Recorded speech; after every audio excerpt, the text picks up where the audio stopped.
Hello everyone. Today we are going to talk about the life cycle of the corporate called Rocket Lab. It is a company that grew from a New Zealand startup into a global aerospace player, recognized for its strengths in small satellite launches and end-to-end space solutions. Here's our content. First, our presentation begins from the background of Rocket Lab.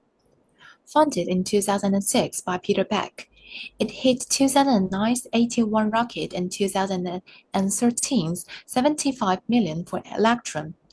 2017 brought unicorn status and Electron's orbital launch to start commercial ops.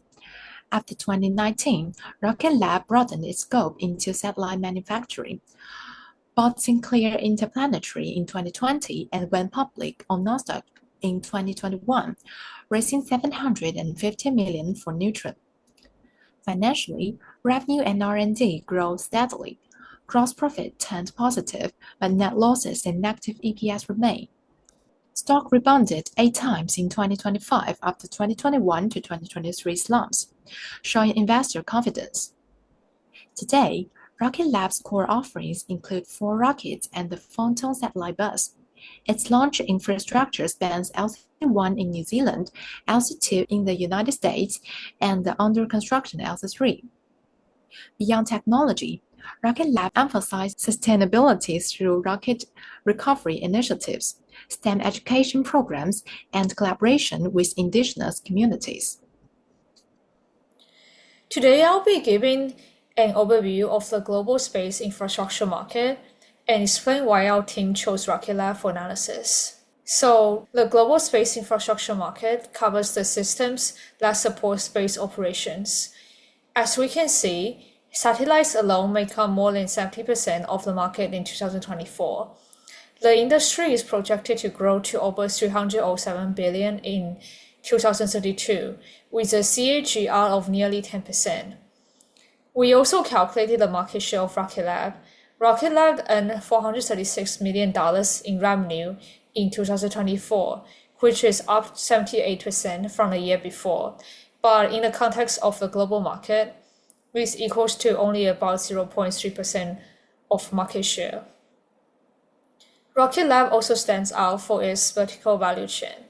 The company controls nearly all stages, from rocket design and manufacturing to launch operations to satellite deployment and on-orbit management.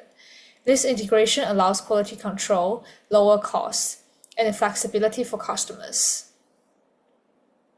When we compare Rocket Lab to its competitors, we can see that Voyager's focuses on acquisitions, SpaceX is founder-driven, POD Space is more conservative in its decision-making, and Exos Aerospace makes survival-driven choices, resulting in its relatively smaller revenue.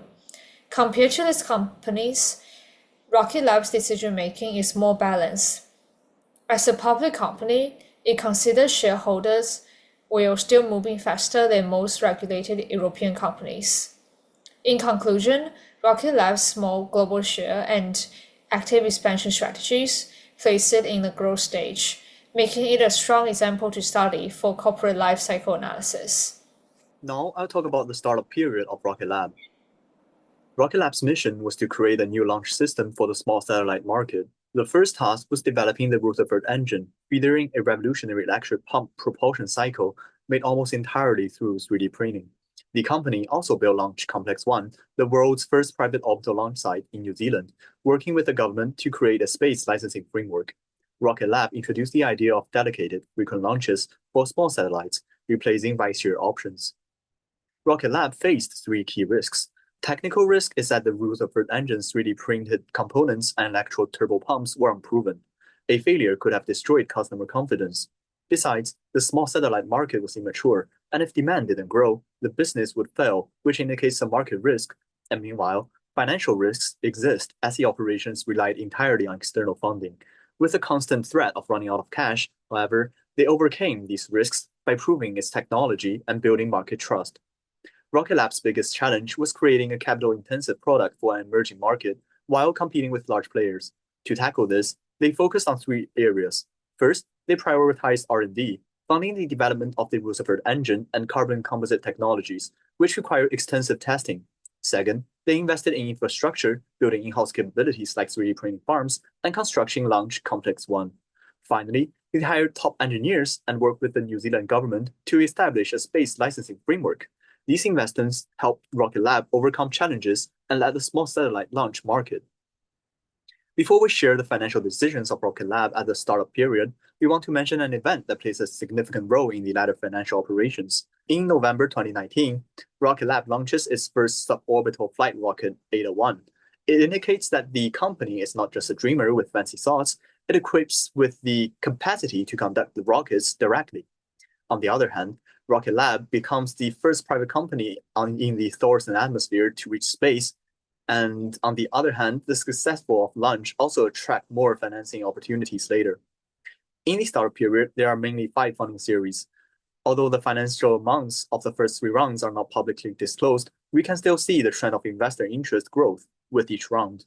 Among the 5 funding series, Coastal Ventures was a consistent investor. As for the financial decisions, Rocket Lab favored private capital over public markets by choosing venture funding, and prioritized investors that can offer strategic value, mentorship, and networks. Now moving on to the next part. For the transitions of the startup period, ownership transits from founders or angels highly dominate to entry of major VCs. For the operation transition, it started as an informal R&D shop in New Zealand. This evolved into a formal global structure with dual HQs in California and a professional launch site in New Zealand. For the financial transition, early grants and government contracts were crucial, but the pivot to large VC rounds was essential to fund the Electron rocket and scale the business. These transitions powered their incredible rise from a bold idea to a space pioneer. In its young growth phase, Rocket Lab shifted from proving technology to building a sustainable business model. The key task was moving from experimental launches to routine missions, scaling manufacturing, raising launch frequency, and diversifying through initiatives like the Photon satellite platform, while also showing a credible path to profitability. Risks were high. Scaling cadence meant operational risk.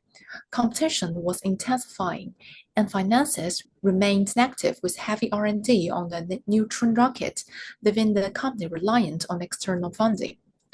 The biggest challenge was balance, growing fast enough to stay ahead while managing capital-intensive development and cash burn. At the same time, Rocket Lab had to reposition itself as a broader space solutions company, which required clear communication with customers and investors. On financing, the milestone was with the SPAC merger with Vector Acquisition in 2021, raising about $777 million and listing on Nasdaq. This funding expanded manufacturing, accelerated Neutron, and grew space systems. It also supported Launch Complex 2 in Virginia, serving U.S. government and defense customers. With both LC-1 in New Zealand and LC-2 in the U.S., Rocket Lab gained broader market access, stronger national security ties, and greater credibility as a full-spectrum space company. And now let's trace what it takes for Rocket Lab to transit from the young growth stage to high growth stage. From ownership perspective, you can see it clear from the graph on the left that the founders had kept their majority before the second transition, but major dilution has come from SPAC merger, and new investors and the general public got access to new shares and started a shift to a more diversified public ownership. From operation perspective, we can see that the launches frequency has shown in the line charts has risen significantly during the past 2 years, and the performance in the first half of this year has secured our expectation to keep seeing this pattern in the future, with around 40 launches in the coming 2 years. On the other side, as shown in the table, that Rocket Lab has accelerated in the acquisition and construction of new facilities, also invested more capital in R&D to improve their reusability and capacity of the rocket. These are all proofs of scaling in current business and penetrating to new business and are crucial to the operating transition. Finally, from financial transition perspective, that as you can see in the table, their preference have changed from equity financing to debt financing and government subsidy. The reason behind is that their consideration in the trade-off has been quite different. Before the transition, Rocket Lab are so willing to exchange ownership for money and just use equity financing to lower their short-term burden. But now they need to control their shares in the company and lower the cost of capital by accepting government subsidy and issuing notes. For the high growth stage of Rocket Lab, starting with the key task, Rocket Lab has expanded its Electron rocket to more than 17 successful missions, and it's now developing Neutron rockets, a medium-lift reusable vehicle expected to fly in 2025. At the same time, it has integrated acquisitions like Soul Arrow and advanced solution supported by US government funding. In terms of risk, Neutron rockets development is still unproven. Competition for SpaceX is intense, and despite fast revenue growth, Rocket Lab remains unprofitable due to high R&D and infrastructure spending. The business challenger is to move from being a small rocket launcher into a full-scale aerospace company, while managing multiple programs and maintaining investor confidence. Now let's look at investment and financing. While are critical for Rocket Lab, since IPO in 2021, raising about $777 million, the company has relied heavily on external funding.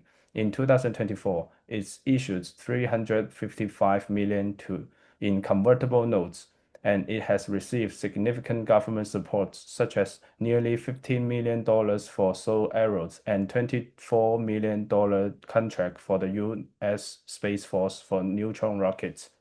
Rocket Lab also made key acquisitions, including Soul Arrow for $18 million and GEOST for $275 million, which expands its vertical integration in solar panel and software and space systems.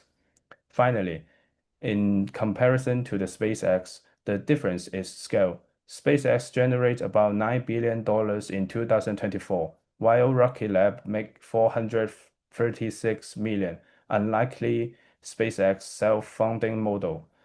Rocket Lab depends on external capital and contract. Through it offers strong flexibility and reliability in the small rocket market. Now I'm passing to Jace to talk about the transaction. Transitioning from high growth to maturity, Rocket Lab is committed to stable shareholder value, optimized operational process, and reduced financing burdens. Equity structure, transitioning from founders plus active capital to long-term plus index-based anchors, setting a net dilution cap less or equal than 3 to 4%, converting options to restricted stock units, giving a priority to hedging via buybacks, enhancing governance structures while maintaining SSA compliance for confidential operations. Then, operate Electron as a cash cow, launch Neutron on schedule to rapidly prove first flight, reusability, and cost curve. Establish space system as a stable growth margin pool, enhance split, level disclose and long-term minimum mission value proportion. Finally, in financing, transition from parent company equity plus heavy capital model to operational cash flow plus SPV project financing. Finally, allow me to summarize our research. This study analyzed Rocket Lab's path from startup to high growth, integrating financial and non-financial data to map each stage tasks, risks, challenges, and capital trade-offs. Maturation based on 3 milestones. First, ownership shifting from centralized control to diversified. Then, operational stability via core cash flow, efficiency gains, cost reductions, and supply chain margin uplift. Last, financing evolving from equity reliance to project-based.